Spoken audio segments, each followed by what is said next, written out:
de leur population. Les hommes politiques sont au cœur de cette interview que nous accorde M. Sey Vremen.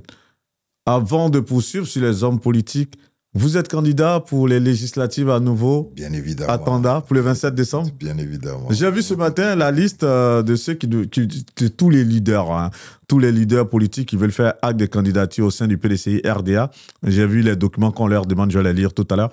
Mais bien avant, là, on se recentre maintenant dans l'actualité et vu que les leaders politiques sont au centre, on va s'intéresser à cette lettre du ministre Tidjane Thiam, président du PDCI RDA. Ensuite, on va parler de la retraite politique du président Laurent Gbagbo. Voilà, parce que lorsque vous parlez de leader politique en tant que Dieu, ce sont ces trois noms que vous avez cités tout à l'heure. Est-ce que vous pensez que le président Tidjane Thiam, justement, est-ce qu'il avait le choix de ne pas demander, on va dire, aux militants, encore moins à tout? Parce que je le dis pourquoi. Vous allez donner votre explication. Parce que lorsqu'on voit tous ces députés, il y a quand même, mine de rien, je crois, 66 députés. 65 députés au PDCI, si je ne me trompe pas. Merci. 65 députés au PDCI RDA. 65 députés qui ont des émulations en tant que députés. Comment est-ce que... Non, mais je le dis parce que gérer un parti politique, c'est beaucoup de moyens, de gros moyens. Donc, demander à des députés comme Emo Sylvestre ou encore Diao Foué de renoncer, Brendoumi et tous ces députés, tous ces honorables, de renoncer à leurs honneurs, à leurs émulations et leur dire, OK, boycottons les législatives parce qu'on n'a pas été entendu ou parce que notre candidature n'a pas été retenue pour les présidentielles. Est-ce que vous pensez que le président Tidjane Thiam avait le choix de ne pas lancer un tel message? Alors, je pense que cette question, la bonne personne qui pourrait répondre, c'est celui qui serait député, mais je vais quand même m'y atteler. Je ne crois pas que ces députés-là, ils soient seulement que pour les émoluments qu'ils percevraient. Ils ont quand même des ambitions de travailler pour le peuple. Par contre, la question qu'il faut se poser, c'est de savoir, ils sont députés, et on ne sent pas en eux ou on ne voit pas suffisamment en termes de communication les propositions de loi qu'ils font. C'est là l'enjeu. Ça, c'est le premier jugement. Merci de toucher, parce que... c'est le premier jugement qu'on pourrait porter. Ça, c'est très intéressant. Et le président, tiens, un parti politique existe pourquoi? Il existe parce qu'il essaie d'aller chercher plusieurs postes politiques et, on va dire, le Graal, c'est le poste de président pour pouvoir appliquer un programme qu'on estime être à mesure d'aider ou d'élever la population qu'on souhaite gouverner. Maintenant, je crains fort que le président n'avait pas d'autre choix que de... Parce que je serais fort étonné de voir les 65 députés accepter de ne pas y aller. Non, ça, j'y crois pas du tout. Je pense que même ce qui aurait été bizarre, c'est que le président dise qu'on n'y aille pas et que ces 65 députés-là, ils y vont. Là, par contre, en indépendant, certainement. Non, pas forcément. Oui, peut-être en indépendant. Oui, parce que si... Ils n'allaient pas avoir l'aval du parti, mais ils allaient y aller. Voilà. Vous avez dit que cela ne peut pas s'expliquer par les émoulements, mais ayant l'honnêteté de le dire, et vous avez mis le pied à l'étrier, quels sont aujourd'hui des textes de loi qui ont porté la marque de ces députés qu'on a vus ces dernières années à l'hémicycle? La première objection que les députés de l'opposition vous feront, c'est de dire qu'ils sont minoritaires et donc ça ne passerait pas. Pour moi, non, la chose, c'est pas comme ça. Il faut faire quand même. Que ça ne passe ou que ça ne passe pas, ça reste dans l'histoire de la proposition de loi. Et si elle n'est pas mise en œuvre aujourd'hui, elle peut être mise en œuvre dès demain. L'une des choses, par exemple, qu'on aurait pu faire... Quand on regarde les tickets d'entrée, ce que j'appelle tickets d'entrée dans la politique en Afrique, ça coûte excessivement cher. C'est pour ça qu'on a très peu de jeunes. Et moi, je pense que l'une des propositions de loi qu'on devrait mettre en œuvre, c'est de limiter les dépenses de campagne électorale. On voit bien en France, voilà, on a une limitation. Tu ne viens pas pour être président de la République en France en disposant de 200 millions d'euros. Non, tu es limité à un niveau de dépenses. Et donc, nous, en Afrique, où justement, on n'a pas beaucoup de moyens...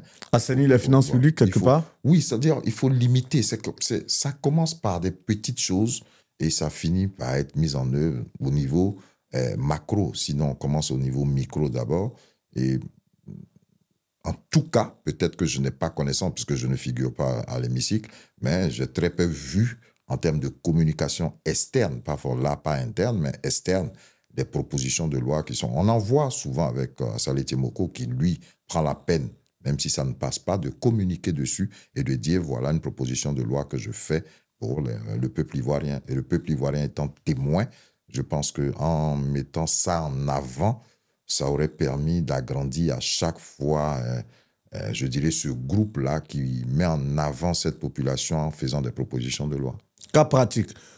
Monsieur Serge Vremen est élu député de Tanda le 27 décembre 2025. C'est ce qu'on vous souhaite. D'ailleurs, quelle proposition de test de loi vous feriez éventuellement? Oui, Quelles sont les propositions? C'est la limitation des dépenses de campagne. Ça, c'est la première chose. De manière concrète, à l'avantage des populations dont vous allez porter la voix pendant 5 ans de mandature, si vous êtes député, des choses concrètes qui vont avoir des répercussions sur les populations. Vous êtes élu par une circonscription, mais vous êtes député national, c'est-à-dire que vous êtes élu par la circonscription. Oui, les tests vont engager toute la population ivoirienne dans son ensemble. La totalité. Tout à fait. Et je pense que nous sommes avant tout, on va dire, c'est l'agriculture, notre économie, et donc en premier. Moi, j'aurais mis, par exemple, en avant une proposition de loi sur le fait que toute personne ayant plus de 65 ans en Côte d'Ivoire, surtout nos planteurs, disposent d'une retraite. Je suis planteur de cacao. J'ai mis mes enfants à l'école. Ils sortent instituteurs. Eux disposent d'une retraite et moi, non. Et je pense quand même. Et qu'est-ce qui se passe? Il n'y a pas une loi qui protège les paysans à ce niveau? Non. Il n'y a pas de retraite? Ils ne disposent pas de revenus derrière. Tout à fait. J'ai 65 ans, j'ai 70 ans. J'ai plus la force d'aller. Et surtout que mes enfants me demandent de les inscrire à l'école.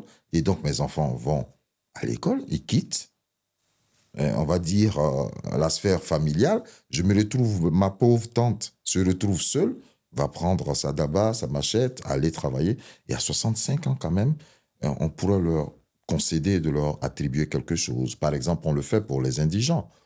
En donnant 35 000, le RHDP a mis en place, on voit avec...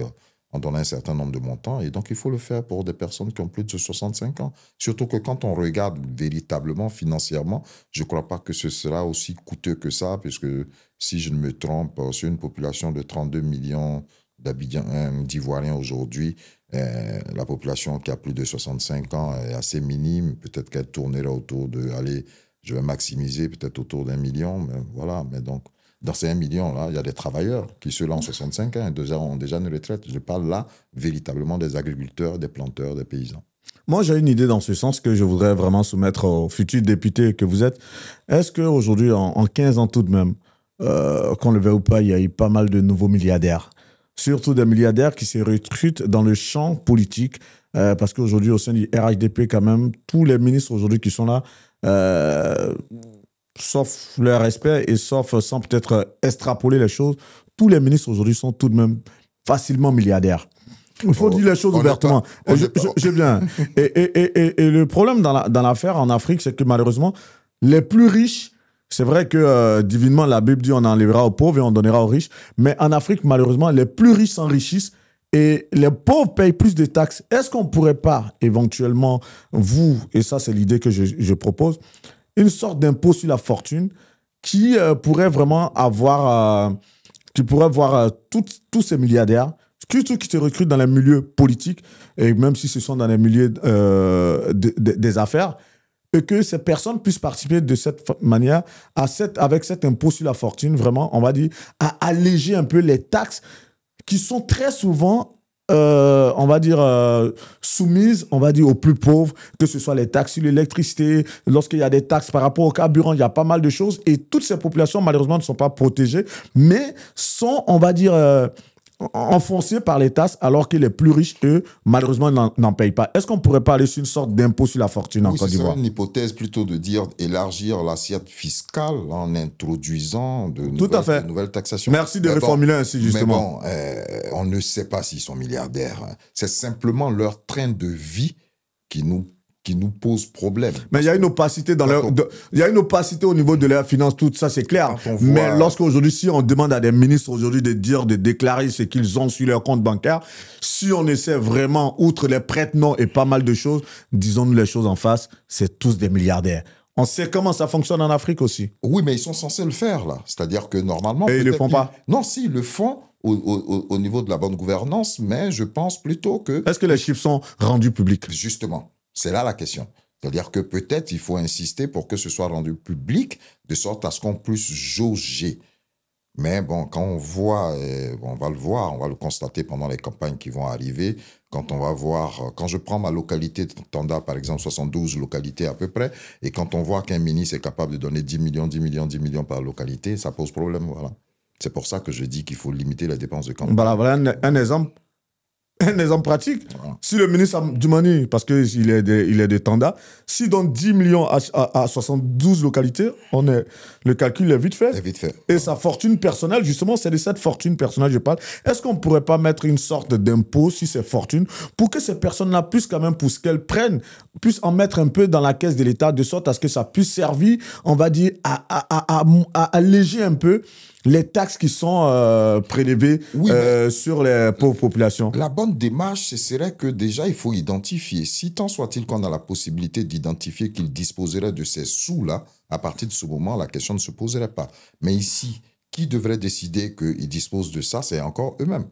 Puisque eux font la déclaration censée et l'État ne publie pas. Il faut peut-être qu'au niveau de l'Assemblée, un texte soit pris de sorte à ce que ce soit publié pour toute personne qui exerce, on va dire, une activité publique, qu'il soit publié, c'est bien. À partir de ce moment-là, la question ne se posera même pas.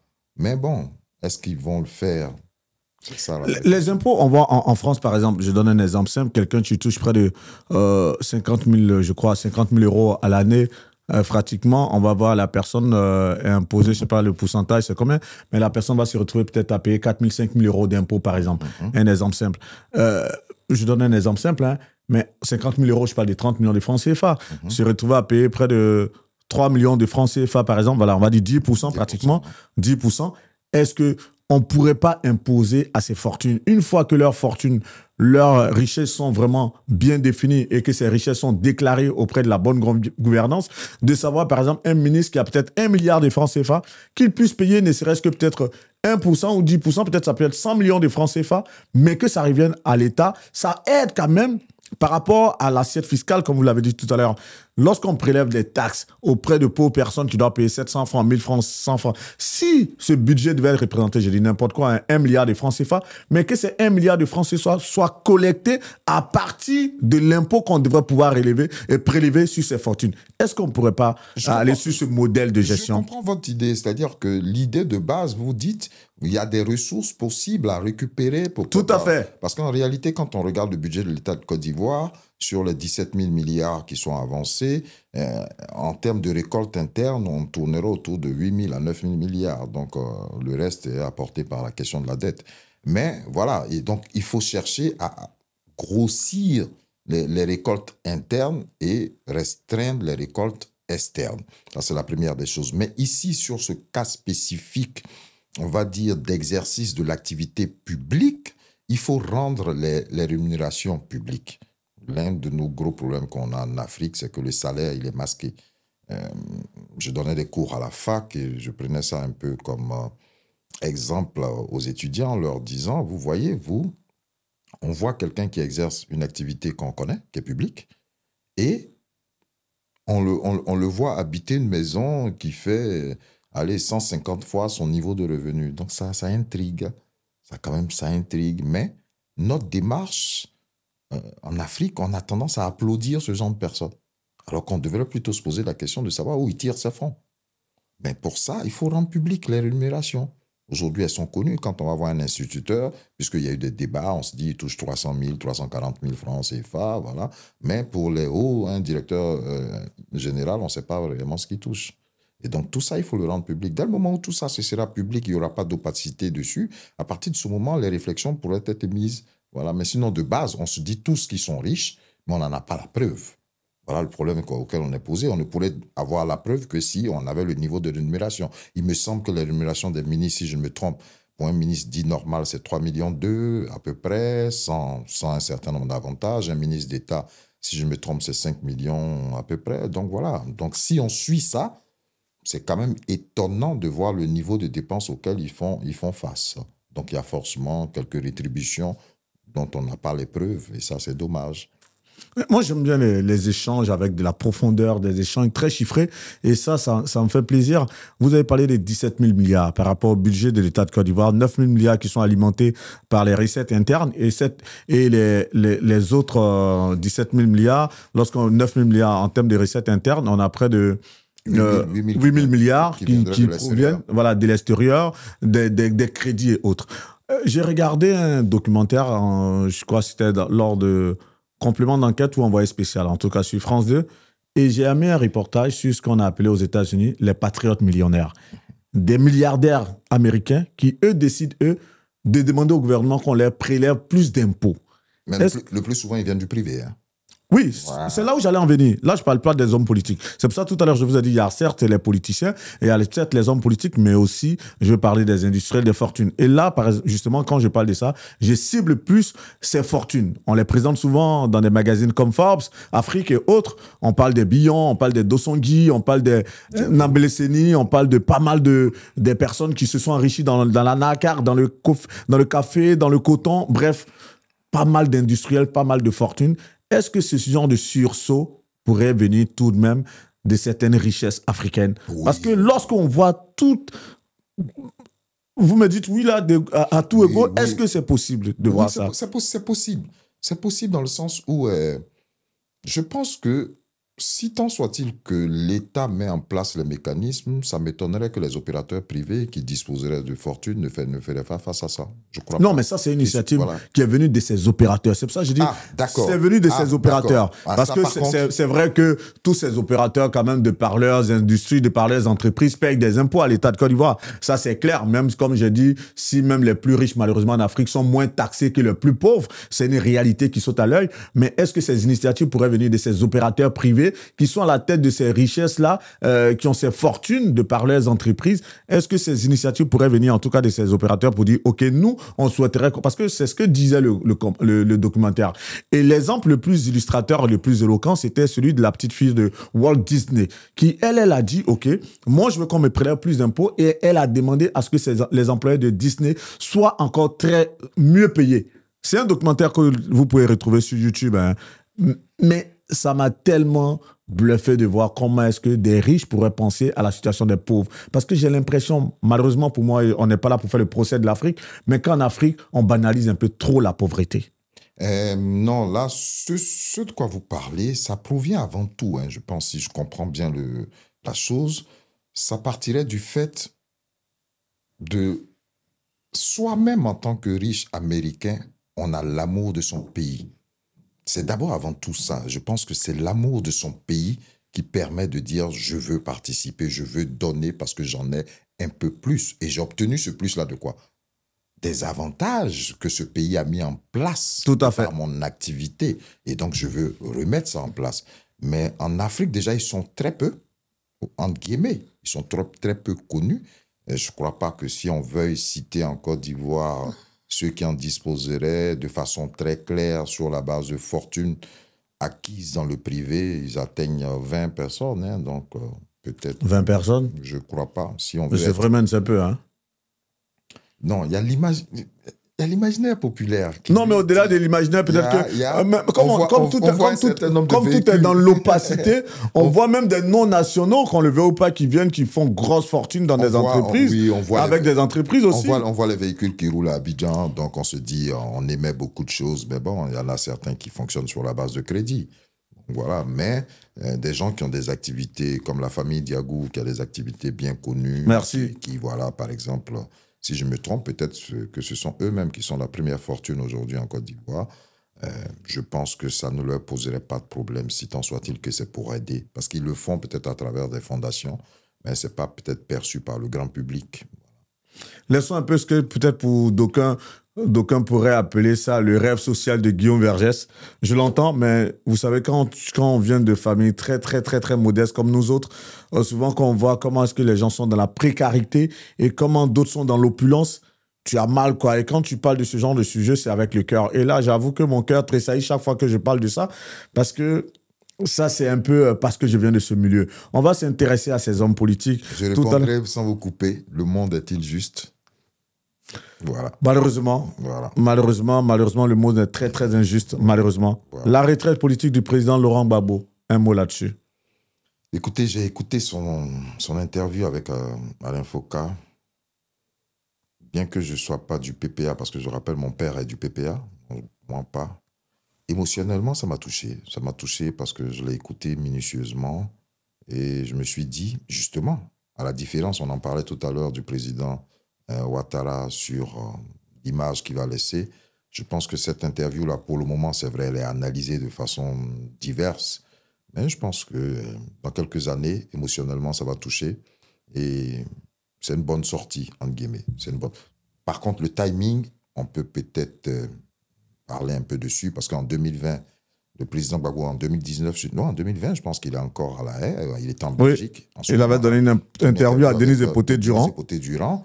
2 jours, il me semble, avant les élections, et quasiment là où encore pareil. Donc le timing, par contre, pour moi, je suis un peu sceptique sur le timing, mais le fond de ce qui a été dit, ça me touche. Voilà, il n'a pas dit il prend sa retraite, parce qu'effectivement, les gens font beaucoup d'interprétations, mais c'est comme une mise au vert. Je me mets un peu à l'écart.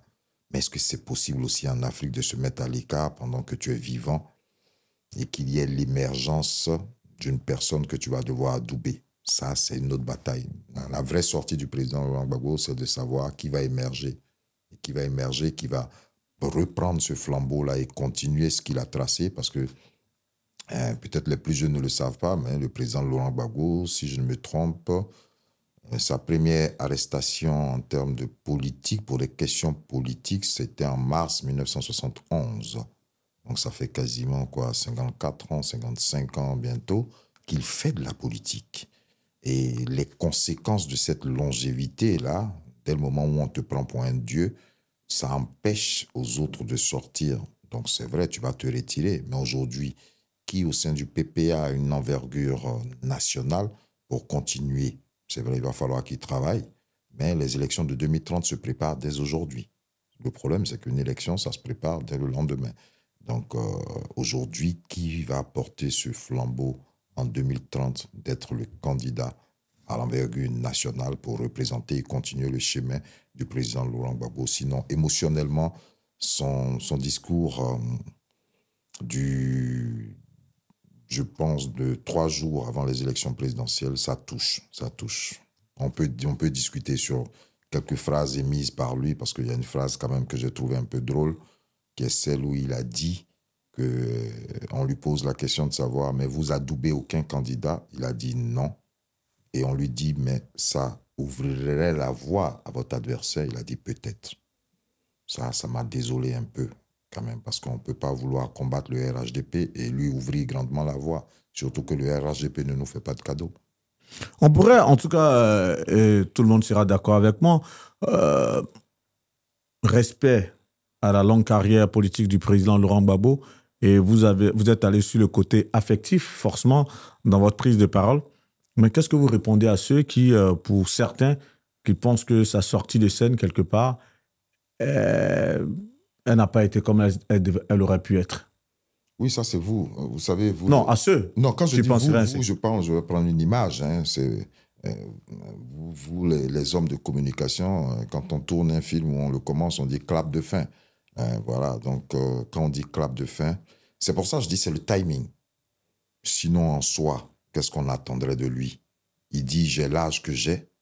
Il dit j'ai tenté. Ce que ces personnes mettent en avant, ces personnes auraient aimé qu'on voit un président Laurent Gbagbo qui revient de l'AE, qui arrive, par exemple, qui fait appel à Pascal Affi-N'Guessan, qui était le président du Front populaire ivoirien lorsque le pouvoir FPI tombait en 2011. Il était le président du Front populaire ivoirien. Le président Laurent Gbagbo lui fait appel à Affi-N'Guessan, il fait appel à Simon Gbagbo, il fait appel à Charles Blé Goudé, il réunit tout son état-major et il va à l'assaut du pouvoir. Quid pour ces personnes de faire cela? Malheureusement, on a vu un président Laurent Gbagbo qui lui allait créer un autre parti et qui a continué lui-même à fragiliser, on va dire, son ensemble politique, son instrument politique, et qui aura traversé, on va dire, toutes les épreuves et à mettre aujourd'hui, malheureusement, à l'écart des personnalités comme Affi-N'Guessan, qui est revenu un peu quelque part après voilà, tout doucement, mettre à l'écart Simone Gbagbo, Charles Blé Goudé et se retrouver avec, on va dire, même s'il y avait des irréductibles comme Danon Djedje, comme les Gervais Tchéidé, certains, Hubert Oulaye et autres, mais que de voir écarter ces personnes-là alors qu'il aurait pu aller dans l'union de sa famille politique, ça aurait pu permettre de voir une sortie honorable. Ce sont ces arguments-là que ces personnes mettent en avant. Qu'est-ce que vous avez à répondre à ces Mais personnes écoutez, avec de tels arguments? il a effleuré un peu ça parce qu'il a estimé qu'il ne voulait pas rentrer dans des batailles juridiques par rapport au FPI. Mais moi, je suis plutôt effectivement pour le fait que si en juin 2021, quand le président Gbagbo est rentré, on avait autour de lui toutes ces personnes-là, un rassemblement de la gauche, je ne crois pas que le RHDP ait gagné cette élection de 2025. Voilà. Je pense qu'avec une alliance avec le PDCI dans le front commun aurait permis d'empêcher la continuité du pouvoir RHDP. Mais bon, ça a émietté. Maintenant, nous ne sommes pas en interne pour savoir exactement jusqu'à quel niveau il y avait des animosités, parce qu'on est quand même, avant tout, certes, c'est vrai, des politiques, mais aussi des êtres humains. Et peut-être qu'il y avait un certain nombre d'animosités, mais j'estime que quand on veut gouverner, on va au-delà de ça. Et donc, il était nécessaire pour lui de procéder au rassemblement de la gauche. Mais peut-être que, justement, ces batailles internes, dans le cadre de son remplacement, c'est ce qui a fait l'explosion. Est-ce qu'il y avait une bataille vraiment engagée pour, pour remplacer le président Laurent Gbagbo au sein du FPI? Est-ce qu'il y avait une bataille vraiment? L'un des torts, l'un de ce que peut-être je peux reprocher au PPA, c'est que quand le président Laurent Gbagbo en 2011 est déporté, on va dire, à la Haye, tout de suite, le PPA, le FPI d'alors, s'est mis dans une situation de dire on va faire d'abord ce combat-là et on va voir ensuite le reste. Ce qui a fait qu'ils se sont désengagés un peu de la partie locale, nationale. En 2015, on avait, je ne sais pas, le départ pour les cieux du président Miaka Orito qui assumait un peu... C'était le secrétaire général du FPI en son temps. Voilà, en son temps, mais s'ils avaient soutenu peut-être le président Afi en 2015, peut-être qu'ils étaient encore dans cette démarche-là, ça aurait peut-être porté les fruits. Mais ils se sont disloqués. Il y avait deux thèses. Il y avait la thèse, je pense, soutenue par le président Afi, qui était celle de dire faut continuer le combat interne. Et il y avait une autre thèse qui estimait que le chef n'étant pas là, et on devrait plutôt mettre. Mais bon, nous ne sommes pas Dieu. On ne pouvait pas savoir quand est-ce qu'il allait sortir de la haie. Et peut-être que la thèse, moi j'étais plutôt pour la thèse du président Afi, qui était de dire qu'il faut continuer. Si tant soit-il qu'il sort, il va venir reprendre le flambeau. Mais il fallait continuer en étant unis. Ne pas permettre que le président Mamadou Koulibaly parte, ne pas permettre qu'il y ait une dissociation de Afi, de Mme Gbagbo, aujourd'hui on le constate de Don Melo, qui lui peut-être là a anticipé le départ du président Gbagbo et s'est mis tout de suite en option.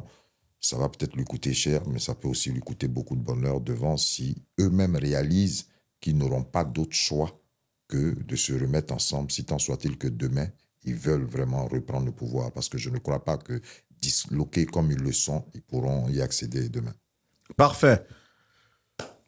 Ça faisait longtemps que j'attendais cet échange, M. Sey. Vraiment, je ne suis pas déçu. En tout cas, j'espère que vous suivez cette interview avec beaucoup d'intérêt et que vous allez la suivre jusqu'à la fin. On a près d'1h30 d'échange. Nous en sommes encore, il nous reste encore une demi-heure pratiquement avant de refermer la parenthèse. Vous, votre position au sein du PDCI-RDA, c'est laquelle? Oh, je suis membre du bureau. Même si vous êtes membre, justement, je sais que vous êtes membre du bureau politique. Bureau politique. Okay. Je suis parfois en contradiction avec certaines idées émises par mon parti. Quand c'est comme ça, moi, la différence, c'est que moi, je le dis en interne. Je fais des propositions en interne directement. Je n'objecte pas pour objecter, mais dès le moment où je suis mis en minorité, j'accepte le principe de la démocratie. Déjà, il faut accepter, si on veut gouverner demain, il faut accepter le principe de la discussion et de la démocratie interne. Je vais vous donner un exemple concret. Par exemple, on parle beaucoup de... J'ai vu, le président en a parlé un peu dans son discours, dans sa lettre écrite aux militants. C'est la question du découpage. Mais le découpage, il a été fait quand? Le découpage, avant 2011, on avait 225 députés. Aujourd'hui, nous sommes à 255, c'est-à-dire qu'il a été rajouté 30 circonscriptions. Mais ce découpage a été fait en 2011. Et en 2011, je crois savoir que le PDCI, le RHDP et le RDR, d'alors, on était tous ensemble. Donc nous avons participé à ça. Peut-être que nous n'avons pas regardé véritablement les nouvelles circonscriptions qui étaient émises, peut-être dans l'effervescence du bonheur retrouvé du pouvoir, même si on n'avait pas la chaise, on va dire, royale, mais d'être à côté, on n'a pas regardé, mais on a participé. Donc, sur les municipales, Quand le président Bédié était là jusqu'en 99, on avait 196 circonscriptions. Aujourd'hui, on n'en a que 201. Donc, il n'y en a que 4 qui ont été rajoutées. Voilà, on a délaissé le Nord, ce qui nous a donné l'impression qu'il y a un grand découpage qui a été fait, mais en réalité, non, le PDCI a participé. Pareil, en 2016, cette constitution-là qui permet au président Ouattara de revenir, on y a participé. Voilà, c'est dommage. Il faut que, à un moment donné, que nous-mêmes aussi, on comprenne qu'on a fait un certain nombre d'actes, voilà, qui n'étaient pas en notre faveur. On pensait, et je pense, si je ne me trompe, que le président Bédia a dit regretter un peu ça, mais voilà, on y a participé aujourd'hui. Voilà, on a qu'à être un peu plus modeste dans l'acharnement qu'on aimerait représenter de notre ancien partenaire qui est le RDR, aujourd'hui RHDP. Vous êtes proche de Thiam ou de Jean-Louis Billon? Le ministre Jean-Luc Bion est un grand frère, ami et tout. Et tant le président Thiam vient d'arriver, je ne suis pas, je dirais, proche du président Thiam, je suis un de ses militants. Je regarde et j'observe sa démarche. Je n'approuve pas la totalité d'un certain nombre de choses qui sont faites par la direction actuelle. Mais bon, voilà, je le dis, mais voilà, on est dans un ensemble. Il ne me revient pas d'être hors cet ensemble. Il me faut crier à l'intérieur de cet ensemble-là pour les dysfonctionnements que j'apprécie très peu ou que j'analyse très mal, on va dire comme ça. Et voilà, je le dis. Mais il y a eu quand même un peu de couac depuis l'arrivée du président Thiam, quand même. Il y a eu un peu de couac pour le ministre Jean-Louis Billon. J'ai trouvé sa démarche, c'est dommage pour lui, parce qu'à cette élection-là, il aurait pu... moi, j'avais... Parce qu'il faut savoir qu'avant l'arrivée du président Thiam, on était tout un groupuscule, là où on était d'accord pour que Jean-Louis Billon était celui qui avait émis des velléités de candidature pendant que le président Bédié était là. Donc, nous, jeunes... qui tapons du poing, on va dire, un peu en disant qu'il faut du changement. On était en accord avec lui. Donc, j'aurais pensé que pour ces élections-là, il allait partir directement en indépendant plutôt que d'aller en code ou ceci, ou de d'arguer toujours PDCI. Non, il fallait dès le départ partir en indépendant et démontrer ses capacités sur le terrain. Ça allait peut-être amener un certain groupe de PDCI vers lui, peut-être. J'aurai l'occasion certainement un jour de poser la question au ministre Jean-Louis Billon, mais